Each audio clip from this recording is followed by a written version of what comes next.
Un des sujets sur lesquels on me relance le plus souvent, c'est la relance.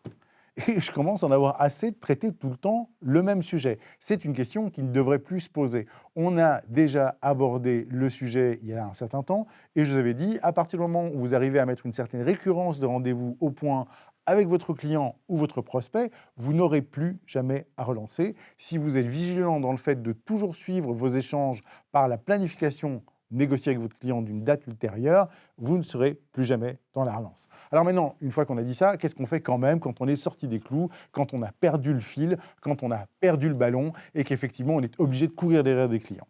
Eh bien, il y a plusieurs stratégies à mettre au point. D'abord, il faut réussir à être persistant sans être insistant. Quelle est la différence entre les deux? Quelqu'un qui insiste va abuser, va passer son temps à essayer de décrocher un rendez-vous ou un appel simplement dans son intérêt à lui. Quelqu'un qui insiste ne respecte qu'un seul tempo, c'est le sien. Quelqu'un qui persiste va plutôt essayer de comprendre quel est votre tempo à vous et comment il peut planifier ces différentes relances pour rester au sommet de votre esprit sans tout le temps vous agacer. Mon premier conseil, c'est ceci. 1, vous allez espacer vos relances en rajoutant entre 50 à 100% de temps en plus. Vous appelez quelqu'un la semaine 1, ça ne marche pas, vous l'appellerez au milieu de la semaine 2. Ça ne marche toujours pas, vous attendrez 2 à 3 semaines avant de le rappeler. Ça ne marche toujours pas, vous attendrez le mois suivant, ça ne marche toujours pas, vous rajoutez un trimestre et vous allez aller comme ça jusqu'à un rythme de relance qui peut aller jusqu'à l'année. Pourquoi l'année? Parce que l'année vous offre des occasions de faire autre chose. 2, de faire des relances qui ont l'air totalement naturel. Notre calendrier, notre agenda nous offre des occasions en or de relance qui ne vont pas agacer le client parce que tout le monde les utilise.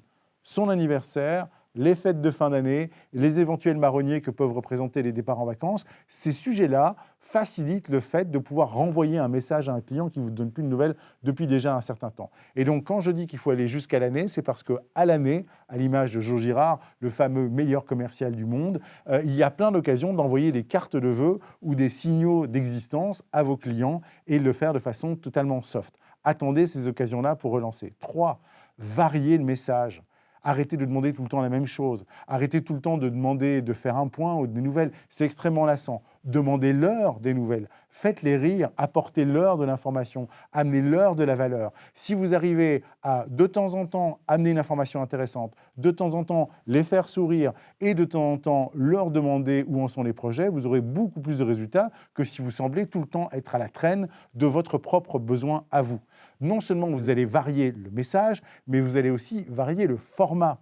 Aujourd'hui, vous êtes avec des outils d'une puissance extraordinaire qui vous permettent d'envoyer du texte, de la vidéo, de l'audio, de la GIF animée. Vous pouvez envoyer une tonne de choses à vos clients. Et donc, si vous variez et le message et le format, vous allez créer des choses qui sont beaucoup moins lassantes parce que tout le temps diversifié. On ne sera plus dans ce phénomène de constante répétition. Ah, dernière chose, variez aussi le canal. Au lieu de toujours utiliser le même canal qui est celui utilisé par tout le monde, qui est le mail, eh bien, vous allez tantôt utiliser un mail, tantôt utiliser une boîte vocale, tantôt utiliser un outil de messagerie directe, tantôt utiliser un réseau social. Et en variant en même temps le format, le message et le canal, vous allez aussi créer une capacité à pouvoir tout le temps rester dans le flux d'attention de votre client sans le lasser.